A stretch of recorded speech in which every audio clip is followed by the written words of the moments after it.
Hello everyone, welcome to my channel and today we are going to solve a very beautiful problems based on the frictions on vertical wall. ठीक है, और ये जो problem का statement है वो बड़ा खूबसूरत सा स्टेटमेंट है कि determine the magnitude of friction force. ठीक है, क्या निकालना है? फ्रिक्शन फोर्स का मैग्नीट्यूड निकालना है एंड एक्सेलरेशन निकालना है of the block in each of the following cases. ठीक है, 3 केसेस हैं और तीनों केसेस में जो ये ब्लॉक आप देख रहे हैं, दिस इज अ ब्लॉक. इस ब्लॉक का क्या करना है, तो इस ब्लॉक पर ठीक है मैग्नीट्यूड ऑफ एक्सेलरेशन निकालना है और साथ में क्या निकालना है, फ्रिक्शन फोर्स क्या एक्ट कर रहा है इस ब्लॉक पे, क्या फ्रिक्शन फोर्स ये वॉल एक्सर्ट करेगा वो निकालना है. तो ये एक्चुअली में क्या है आपका, this is a vertical wall है और इस वॉल का और इस ब्लॉक के बीच जो फ्रिक्शन कोफिशिएंट है, जो एट्रीब्यूट है फ्रिक्शन का, वो यहाँ दिया हुआ है. कोफिशिएंट ऑफ स्टैटिक फ्रिक्शन है 0.4, कोफिशिएंट ऑफ काइनेटिक फ्रिक्शन है 0.3. सिमिलरली केसेस यहाँ हैं.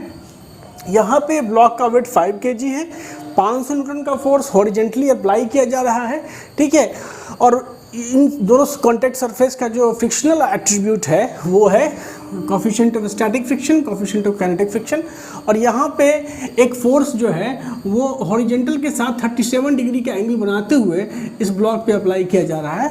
और तीनों केसेस में सबसे पहले तो आपको फ्रिक्शन फोर्स निकालना है. वॉल के द्वारा ब्लॉक पे कितना अमाउंट ऑफ फ्रिक्शन फोर्स लगता है, किस डायरेक्शंस में लगता है, क्या नेचर है फ्रिक्शन फोर्स का, ये तीनों चीज़ निकालने हैं. और फिर आपको एक्सेलरेशंस निकालना है इन तीनों ब्लॉक का. ठीक है, तो हम लोग स्टार्ट करते हैं पहला केस से. ठीक है, आप यहाँ पे देख रहे हैं कि you are pressing this block with a horizontal force of magnitude 100 newton. मतलब जो फोर्स आप अप्लाई कर रहे हो उस फोर्स की वैल्यू कितनी है, तो 100 न्यूटन की उसकी मैग्नीट्यूड है. अब जब आप उसको हॉरिजेंटली जब फोर्स से प्रेस करोगे इस ब्लॉक को, तो ये वॉल क्या करेगा, इस ब्लॉक पे एक नॉर्मल रिएक्शन फोर्स अप्लाई करेगा और वो नॉर्मल रिएक्शन फोर्स का डायरेक्शन कैसा होगा, ऐसा होगा. This is the normal reaction force applied by the wall on the block. ठीक है, अब ये नॉर्मल जो कि क्या है कि हॉरिजेंटल डायरेक्शंस में तो कोई मोशन हो नहीं रहा है, तो ये जो आपका ब्लॉक है वो हॉरिजेंटली क्या इक्विलिब्रियम में है. ये जो ब्लॉक है वॉल के अगेंस्ट में आप प्रेस जरूर कर रहे हैं, लेकिन ये क्या है, तो हॉरिजेंटल इक्विलिब्रियम में है. मतलब जो फोर्स F है, this force F and this is equal to normal reaction force N and this is equal to 5 कितना है 100 न्यूटन. ठीक है, this is equal to 100 newton. Normal reaction force कितना आ गया, जो आपने हॉरिजेंटल फोर्स अप्लाई किया उसके बराबर हो गया. अब बताओ कि ये जो दो सरफेसेस है इनके बीच का जो कोफिशिएंट ऑफ स्टैटिक फ्रिक्शन है वो उसकी वैल्यू म्यू 0.4 मेंशन्ड है. अब इससे आप निकाल सकते हो कि लिमिटिंग फ्रिक्शन जो होगा, मैक्सिमम वैल्यू ऑफ फ्रिक्शन जो होगा FL. ठीक है, this is the limiting friction that acts between this block and the wall and this is equal to nothing but mu times of normal reaction force N. तो mu की value है 0.4. ठीक है, और नॉर्मल रिएक्शन फोर्स की value आपने 100 निकाला है. ठीक है, mu times of N. Okay, तो जब आप इसको मल्टीप्लाई करोगे तो ये आ जाएगा 40 न्यूटन. ठीक है, ये 40 न्यूटन का जो है सो क्या है, ये है लिमिटिंग फ्रिक्शन. क्या है, this is the magnitude of limiting friction. Limiting friction, ये तो इसका वैल्यू आपने निकाल लिया लिमिटिंग फ्रिक्शन का. लेकिन आपको पता है कि ये limiting friction actually static friction की मैक्सिमम वैल्यू है और स्टैटिक फ्रिक्शन क्या है, सेल्फ एडजस्टेबल होता है. ठीक है, in the direction opposite to the direction of driving forces. जो रिजल्टेंट ड्राइविंग फोर्स एक्ट करेगा उसके अपोजिट डायरेक्शंस में वो एक्ट करना स्टार्ट कर जाता है. ठीक है, स्टैटिक फ्रिक्शंस. तो यहाँ देखिए इस ब्लॉक के लिए ड्राइविंग फोर्स क्या हो सकता है. आई थिंक कि इस ब्लॉक के लिए आपका ड्राइविंग फोर्स क्या है, ये जो हॉरिजेंटल वेट जो नीचे काम कर रहा है, this mg will be the driving force. ठीक है, जो इसका वेट काम कर रहा होगा, वेट जो कि क्या है, तो m मास इंटू जी 10 मतलब 50 न्यूटन का जो फोर्स है यही है इसके लिए ड्राइविंग फोर्स. मतलब कि जो ड्राइविंग फोर्स क्या है, ड्राइविंग फोर्स इसके लिए क्या है, the force responsible to bring this object या to give this object tendency of motion, वो क्या है, ड्राइविंग फोर्स है. और ड्राइविंग फोर्स एक्चुअली में वेट है इसका, और ये है आपको 50 न्यूटन की वैल्यू हो गई. अब बताओ कि ड्राइविंग फोर्स की जो वैल्यू है, ठीक है, वो 50 न्यूटन की है और लिमिटिंग फ्रिक्शन की वैल्यू 40 न्यूटन की है, तो कहीं ना कहीं जो है सो स्लाइडिंग की टेंडेंसी तो फुलफिल हो रही है। मतलब क्या कि ये जो ब्लॉक है, ये ब्लॉक क्या करेगा आपका, ये स्लाइड करेगा। क्यों? क्योंकि इस ब्लॉक पे जो नीचे की ओर ड्राइविंग फोर्स लग रहा है वो ऊपर की ओर जो फ्रिक्शन फोर्स लग रहा है, ये जो लिमिटिंग फ्रिक्शन फोर्स जो लगेगा ऊपर की ओर उससे ज़्यादा है, तो स्लाइडिंग होगी। मतलब क्या है कि ड्राइविंग फोर्स जो है यहाँ से ड्राइविंग फोर्स, ठीक है, and this driving force is क्या है, तो ग्रेटर देन लिमिटिंग फ्रिक्शन, ठीक है। तो क्या होगा, इसीलिए स्लाइडिंग होगी। और जैसे ही इस ब्लॉक स्लाइड करेगा, स्लाइडिंग अकर्स, और अगर ये ब्लॉक स्लाइड करेगा, स्लाइड किस डायरेक्शन में करेगा, इन the direction of driving force, मतलब नीचे की ओर स्लाइड करेगा। तो इस स्लाइडिंग को अपोज करने के लिए जो पिक्चर में फ्रिक्शन फोर्स यहाँ लगेगा, ये फ्रिक्शन फोर्स क्या होगा, काइनेटिक फ्रिक्शन होगा, ठीक है। और काइनेटिक फ्रिक्शन की वैल्यू क्या होती है, एफ के की वैल्यू कांस्टेंट होती है। काइनेटिक फ्रिक्शन फोर्स बराबर म्यू के into normal reaction force N. तो यहाँ कोफिशिएंट ऑफ काइनेटिक फ्रिक्शन कितना 0.3 है, तो 0.3 इंटू नॉर्मल रिएक्शन एन की वैल्यू हो गई 100 and this is equal to 30 newton. कहने का मतलब कि जब ये ब्लॉक नीचे, अगर इस ब्लॉक का फ्री बॉडी डायग्राम बनाओगे वर्टिकल डायरेक्शन मतलब मोशन के डायरेक्शन में, तो क्या होगा, ये रहा आपका ब्लॉक, नीचे की ओर इस पे फोर्स लग रहा है कितना, तो 50 न्यूटन का, और ऊपर की ओर जो फ्रिक्शन फोर्स लग रहा है इस पे कितना, 30 न्यूटन का। तो इसका जो एक्सीलरेशन होगा A, this is nothing but 50 - 30 by mass हो गया 5, ये कितना आ गया 24 मीटर पर सेकेंड स्क्वायर। सो आपने निकाला कि ये जो ब्लॉक है, this block has a tendency of sliding. Due to the sliding, the friction force which act has a values of 30 Newton, ठीक है। तो आपसे पूछा जाएगा कि फ्रिक्शन फोर्स क्या लग रहा है अपोजिट डायरेक्शन में, तो 30 न्यूटन लग रहा है। और इस कंक्लूजन पे पहुंचने के लिए कि 30 न्यूटन का फोर्स ये काइनेटिक फ्रिक्शन लग रहा है, आपको ये वेरीफाई करना पड़ेगा कि जो स्लाइडिंग की जो कंडीशन है, जो लिमिटिंग फ्रिक्शन की वैल्यू ड्राइविंग फोर्स से कम है या ज़्यादा है, इससे पहले आप वेरीफाई करो। वेरीफाई करने के बाद आप ये डिसाइड करोगे कि फ्रिक्शन फोर्स कौन सा पिक्चर में आएगा, ठीक है। यहाँ चूंकि क्या हो गया कि ड्राइविंग फोर्स ज़्यादा हो गया लिमिटिंग फ्रिक्शन से, स्लाइडिंग की कंडीशन प्रूफ हो गई। स्लाइडिंग प्रूफ हो गई मतलब क्या हो गया कि काइनेटिक फ्रिक्शन पिक्चर में आया। काइनेटिक फ्रिक्शन पिक्चर में आया तो एक्सीलरेशन का आपके पास ये वैल्यू निकल के आया और फ्रिक्शन फोर्स का आपके पास ये वैल्यू निकल के आया। So this is the friction force जो आपसे सवाल में पूछा जा रहा था, और this is the acceleration. Okay, I hope कि ये एग्जाम्पल आपको समझ में आया होगा। चलिए ठीक है, इस दूसरे केस को हम लोग कंसीडर करते हैं। We are considering the second cases. इस केस में अगर आप देखें 5 kg के ब्लॉक को आप 500 न्यूटन का हॉरिजॉन्टल फोर्स लगा करके इसको प्रेस कर रहे हैं। अब आप जैसे ही इसको प्रेस करोगे तो ये जो वाल आप देख रहे हैं, देखिए ये जो वाल है, ये वाल क्या करेगा, अपोजिट डायरेक्शन में एक normal reaction force N apply करेगा।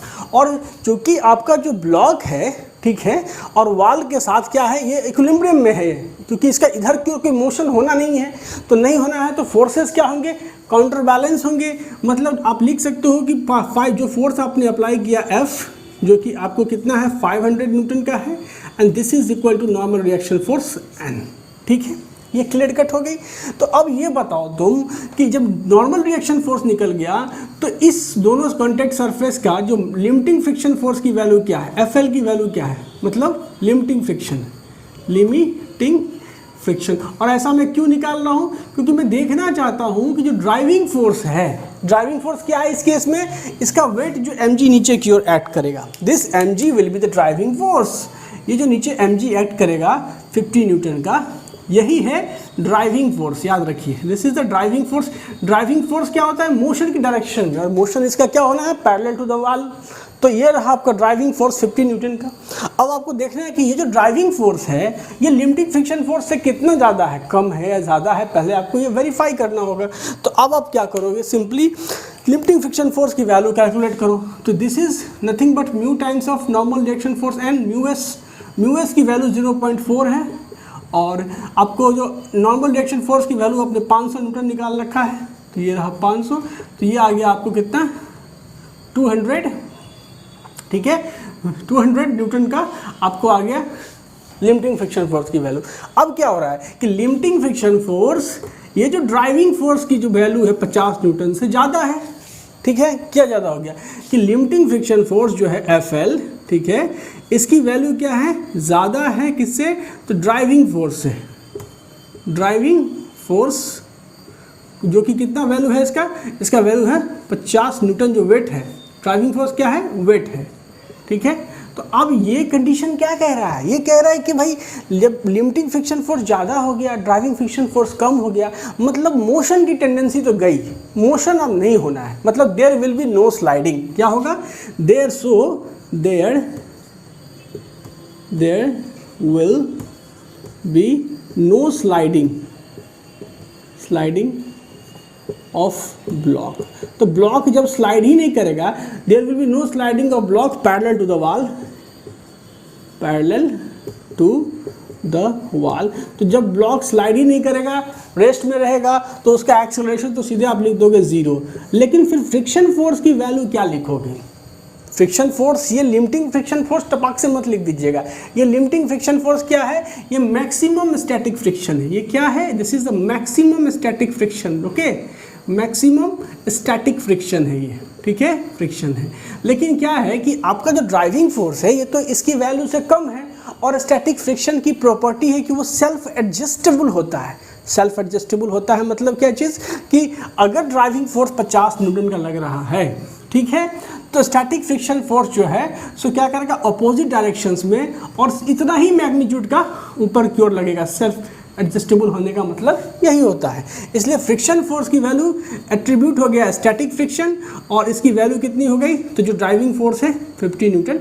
This would be your answer, ठीक है। ये नहीं कि 200 न्यूटन लिख दो, नो, क्योंकि यहाँ पे ड्राइविंग फोर्स 50 ही न्यूटन का लग रहा है और स्लाइडिंग की कंडीशन ही नहीं है, स्लाइडिंग होने नहीं वाली है, तो क्या होगा कि जो स्टैटिक फ्रिक्शन की वैल्यू है वो क्या होगी, सेल्फ एडजस्ट होगी as per the driving force के मैग्नीट्यूड के हिसाब से, और इसीलिए Fs is equal to 50 newton आएगी। तभी तो स्लाइडिंग नहीं होगा। अगर मान लो कि Fs की वैल्यू 50 न्यूटन से 60 न्यूटन कर दोगे तो ये ऊपर भागने लगेगा, लेकिन इसको तो स्लाइडिंग होना नहीं है, रेस्ट में रहना है, इसलिए इसकी वैल्यू 50 न्यूटन आ जाएगी, ठीक है।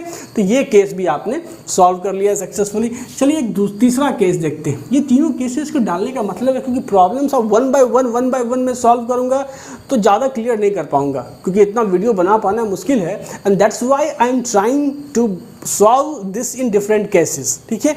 अब यहाँ देखो, ये बड़ा प्यारा सा सवाल है। यहाँ कह रहा है कि जो फोर्स आप F अप्लाई कर रहे हो 500 न्यूटन का, वो हॉरिजेंटल के साथ 37 डिग्री का एंगल बना रहा है। इसका मतलब क्या कि यहाँ पे इस ब्लॉक को जो फोर्स लग रहा है वो 2 डायरेक्शंस में लग रहा है, ठीक है। क्यों लग रहा है, देखो यहाँ पे ये 500 न्यूटन का जो हॉरिजॉन्टल कंपोनेंट होगा क्या होगा, 500 cos 37 डिग्री, ठीक है। और आपको 37 डिग्री का सिंपल सा कंसेप्ट पता है कि अगर सपोज करिए ये ट्रायंगल बनाते हैं, ठीक है, और ये हो गया 3, ये हो गया 4, ये हो गया 5, ये हो गया 37, तो cos 37 क्या होता है, 4/5। तो इस हिसाब से जब आप लगाओगे यहाँ पे तो ये कितना हो जाएगा, 500 × 4/5, this is equal to 400 newton. मतलब क्या हो गया कि एक फोर्स जो हॉरिजॉन्टल डायरेक्शन में इस पे इधर की ओर आप क्या लगाओगे, 400 न्यूटन का फोर्स लगेगा, ठीक है। इस पे 400 न्यूटन का फोर्स आप अप्लाई कर रहे हो, और वर्टिकल कंपोनेंट जब आप निकालोगे इसका जो F 500 न्यूटन का, तो क्या हो जाएगा 500 और sin 37 मतलब 3/5, मतलब बेसिकली कितना हो गया, तो 300 न्यूटन। तो कहने का मतलब ये है कि आप जो फोर्स अप्लाई कर रहे हो वो केवल हॉरिजेंटल फोर्स ही नहीं है, उसका एक वर्टिकल कंपोनेंट भी है जो इस ब्लॉक पे अपवर्ड डायरेक्शंस में लग रहा है, और ये कितना है, तो 300 न्यूटन का है। समझ में आ गई बात। मतलब अगर आप इसको मतलब कंडेंस करना चाहो तो 2 फोर्सेस आ गई पिक्चर में। अगर आप चाहेंगे इसको छोटा करना तो आप समझ लें कि इस तरह के केसेस में क्या हुआ कि आपका जो फोर्स हुआ वो ऐसे बट गया, मतलब ये जो फोर्स हुआ कहीं ना कहीं इधर की ओर होगी, 400 न्यूटन का फोर्स आपने अप्लाई किया और ऊपर 300 न्यूटन का फोर्स आपने अप्लाई किया, ये बस इतनी सी बात हो गई, ठीक है। समझ में आ गया कंपोनेंट को कैसे हमने तोड़ा। तो ये 2 फोर्सेस पिक्चर में है। अब एक चीज़ बताओ कि जब तुम 400 न्यूटन से इसको प्रेस करोगे तो ये वाल भी तुम पे अपोजिट रिएक्शन लगाएगा, नॉर्मल रिएक्शन फोर्स लगाएगा N, तो तुम लिख सकते हो कि N इज इक्वल टू क्या चीज़ 400 न्यूटन, क्योंकि वाल क्या है कि हॉरिजेंटली तो ये ब्लॉक इक्विलिब्रियम में है, तो N is equal to this force F, so ये 400 न्यूटन का नॉर्मल रिएक्शन फोर्स आ गया। अब जब 400 न्यूटन का नॉर्मल रिएक्शन फोर्स आ गया तो तुम ये बताओ कि इस सरफेस का, ये जो कॉन्टैक्ट सरफेस है इसका तो तुमको पता है कि coefficient of friction mu S की वैल्यू है 0.4 और म्यू के की वैल्यू है 0.3, ये तुमको दिया हुआ है। तो तुम पहले लिमिटिंग फ्रिक्शन निकालो। तो लिमिटिंग फ्रिक्शन निकालने से पहले तो ड्राइविंग फोर्स देख लो। तो इस ब्लॉक पे जो ड्राइविंग फोर्स है, जो फोर्स इसको मोशन में लाने की टेंडेंसी रखता है, वो फोर्स नीचे की ओर एक्ट कर रहेगा और वो इसका वेट होगा। तो 12 kg का वेट कितना लगेगा, 120 न्यूटन का फोर्स नीचे लगेगा। सो ड्राइविंग फोर्स क्या है यहाँ पे, ड्राइविंग फोर्स क्या है, तो ये है 120 न्यूटन का फोर्स है। और लिमिटिंग फ्रिक्शन फोर्स की वैल्यू निकालोगे तभी तो ये डिसाइड करोगे कि ये ब्लॉक स्लाइड करेगा या रेस्ट में रहेगा। तो लिमिटिंग फ्रिक्शन फोर्स की वैल्यू निकालो। F L is equal to mu S time of normal reaction N, mu S की वैल्यू 0.4 हो गई और जो ये 400 न्यूटन का फोर्स था इससे क्या होगा, मल्टीप्लाई हो जाएगा 400 न्यूटन। तो एक्चुअली में कितना आ जाएगा 16, ठीक है। और यहाँ पे 160 न्यूटन का ये लिमिटिंग फ्रिक्शन फोर्स आ गया। अब बताओ कि कहीं ना कहीं जो ये ड्राइविंग फोर्स है, ठीक है, ये ड्राइविंग फोर्स की वैल्यू क्या है, 120 न्यूटन है, ठीक है। और साथ में देखो ड्राइविंग फोर्स क्या होता है, ड्राइविंग फोर्स एक्ट करता है मोशन की डायरेक्शंस में। अब बताओ ये तो वेट एक तुमको ड्राइविंग फोर्स दिख रहा है जैसा कि पहले प्रॉब्लम्स में दिख रहा था, क्योंकि और कोई फोर्सेस वाल के पैरेलल एक्ट ही नहीं कर रहे थे। लेकिन जब तुमने 37 डिग्री के एंगल पे फोर्स अप्लाई कर दिया 500 न्यूटन का, तो उसका दो कंपोनेंट टूटा, एक वर्टिकल डायरेक्शन में 300 न्यूटन का टूटा, एक हॉरिजॉन्टल डायरेक्शन में 400 न्यूटन का टूटा, ठीक है। तो ड्राइविंग फोर्स जो है इस केसेस में केवल एक 120 न्यूटन का फोर्स जो कि वेट है वही नहीं होगा, बल्कि 300 न्यूटन का फोर्स जो अपवर्ड डायरेक्शन में वो भी होगा। तो एक तो ड्राइविंग फोर्स क्या हो गया, एक तो ये वेट हो गया ड्राइविंग फोर्स, ठीक है, और साथ में जो 300 न्यूटन का फोर्स अपवर्ड लग रहा है वो भी ड्राइविंग फोर्स हो गया। तो तुम अगर लिखोगे नेट ड्राइविंग फोर्स, ठीक है, मतलब टोटल ड्राइविंग फोर्स कितना लग रहा है, 120 न्यूटन का नीचे लग रहा है, 300 न्यूटन का ऊपर लग रहा है। तो तुम निकालो तो 300 माइनस 120 मतलब 180 न्यूटन का फोर्स अपवर्ड डायरेक्शन में क्या लग रहा है, ये हो गया नेट ड्राइविंग फोर्स। तो नेट ड्राइविंग फोर्स कितना है, 180 न्यूटन का नेट ड्राइविंग फोर्स है। और ये जो आपका फ्रिक्शन, लिमिटिंग फ्रिक्शन की वैल्यू कितनी है, 160 न्यूटन की है।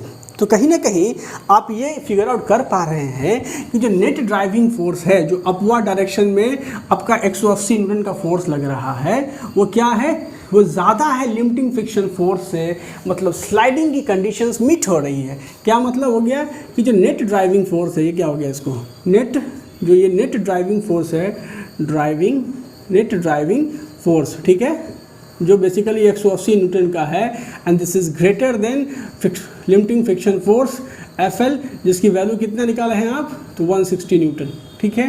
तो मतलब क्या निकला, स्लाइडिंग होगी। तो स्लाइडिंग किस डायरेक्शन में होगी, ड्राइविंग फोर्स की डायरेक्शन में होगी। मतलब ये जो ब्लॉक है इसकी मोशन की टेंडेंसी क्या होगी, अपवर्ड होगी, इधर की ओर मूव करने की टेंडेंसी रखेगा। तो इस पर फ्रिक्शन फोर्स क्या लगेगा, काइनेटिक लगेगा। पहली बात तो क्लियर है क्योंकि ये स्लाइडिंग हो रही है, और दूसरा मोशन की अपोजिट डायरेक्शन में लगेगा। तो ये तो इधर की ओर मोशन में था, इस पर फ्रिक्शन, स्लाइडिंग फ्रिक्शन जो है, मतलब काइनेटिक फ्रिक्शन नीचे की ओर लगेगा, and this is the friction force F के। तो अब आप क्या करोगे, ये FL का इस्तेमाल नहीं करोगे, जबकि फ्रिक्शन फोर्स क्या हो जाएगा, F के इज इक्वल टू म्यू के टाइम्स ऑफ N। तो म्यू के की वैल्यू कितनी है, 0.3। नॉर्मल रिएक्शन फोर्स की वैल्यू कितनी है, 400। तो बेसिकली ये कितना आ गया, 120 न्यूटन आ गया। तो अब आप ये देखिए, इसको लिख सकते हो, ये जो चीज़ है, अगर आप थोड़ा सा इसको मिटाएं, ठीक है, इसको मिटा देता हूँ। अब आप इसको देखो तो एक्चुअली में इसका अगर फ्री बॉडी डायग्राम बनाओगे तो ये रहा ब्लॉक, इस ब्लॉक पे जो ड्राइविंग फोर्स है वो अपवर्ड डायरेक्शंस में क्या लग रहा है, 180 न्यूटन का अपवर्ड डायरेक्शंस में ड्राइविंग फोर्स लग रहा है। और सरफेस जो वाल है, वाल इस सरफेस पे फ्रिक्शन फोर्स किधर की ओर अप्लाई करेगा, नीचे की ओर।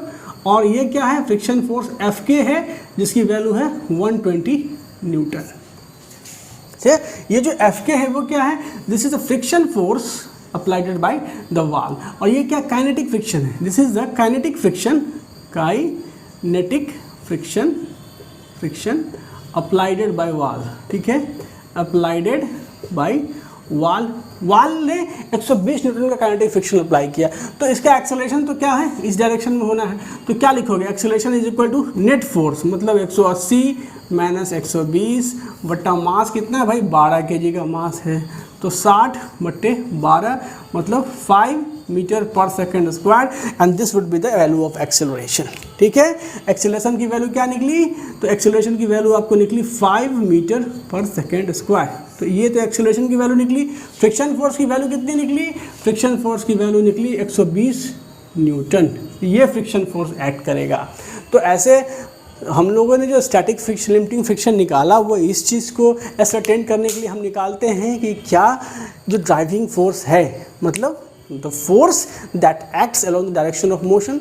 यहाँ पर डायरेक्शन ऑफ मोशन क्या था, parallel to the wall, either upward or downward depending upon the magnitude of the driving force. तो ड्राइविंग फोर्स की जो वैल्यू है वो काइनेटिक फ्रिक्शन फोर्स, वो जो लिमिटिंग फ्रिक्शन फोर्स से बड़ी है या छोटी है। अगर वो लिमिटिंग फ्रिक्शन फोर्स से बड़ी है तो इसका मतलब स्लाइडिंग होगा, और स्लाइडिंग किस डायरेक्शन में होगा, तो जो रिजल्टेंट ड्राइविंग फोर्स है उस डायरेक्शन में होगा। जैसे यहाँ आपने देखा कि दो ड्राइविंग फोर्स थे, एक तो 120 न्यूटन का वेट जो है सो पैरेलल डाउनवर्ड डायरेक्शन में लग रहा था, और दूसरा जो आप इस पर फोर्स अप्लाई कर रहे थे उसका एक वर्टिकल कंपोनेंट जो था 300 न्यूटन का अपवर्ड लग रहा था। तो हमने बात की नेट ड्राइविंग फोर्स की, और नेट ड्राइविंग फोर्स आपका 180 न्यूटन निकला। क्यों, क्योंकि आपने 300 में से 120 न्यूटन को घटा करके 180 न्यूटन लाया। और जब आपने ये असर्टेन कर लिया था कि जो नेट ड्राइविंग फोर्स है 180 न्यूटन का, वो लिमिटिंग फ्रिक्शन फोर्स से ज़्यादा है, मतलब इस ब्लॉक की स्लाइडिंग होनी है along the direction of the net driving force. तो क्या फोर्स, फ्रिक्शन फोर्स एक्ट करेगा, काइनेटिक फ्रिक्शन फोर्स एक्ट करेगा। और चूंकि काइनेटिक फ्रिक्शन फोर्स का कोफिशिएंट अलग है, बहुत सारे सवालों में दोनों कोफिशिएंट सेम होता है, तो हम लोग सीधे लिमिटिंग फ्रिक्शन फोर्स लेकर चलते हैं, लेकिन यहाँ तो कोफिशिएंट अलग है। तो कोफिशिएंट अलग है तो उसकी वैल्यू से अकॉर्डिंगली हम लोगों ने एक्सेलरेशन को डिराइव किया। तो इस प्रॉब्लम का सिंपल सा ऑब्जेक्टिव था कि आप समझे इस बारीकी को कि कैसे मतलब फ्रिक्शन फोर्स जो वर्टिकल वाल अप्लाई करता है, कैसे मतलब आप हॉरिजॉन्टल फोर्स अप्लाई करते हैं और फिर भी ब्लॉक जो है उस रेस्ट में रहता है, क्योंकि फ्रिक्शन फोर्स कैसे उसके वेट को काउंटर बैलेंस करता है, और साथ में फ्रिक्शन की बारीकियों को भी समझा। So thank you very much.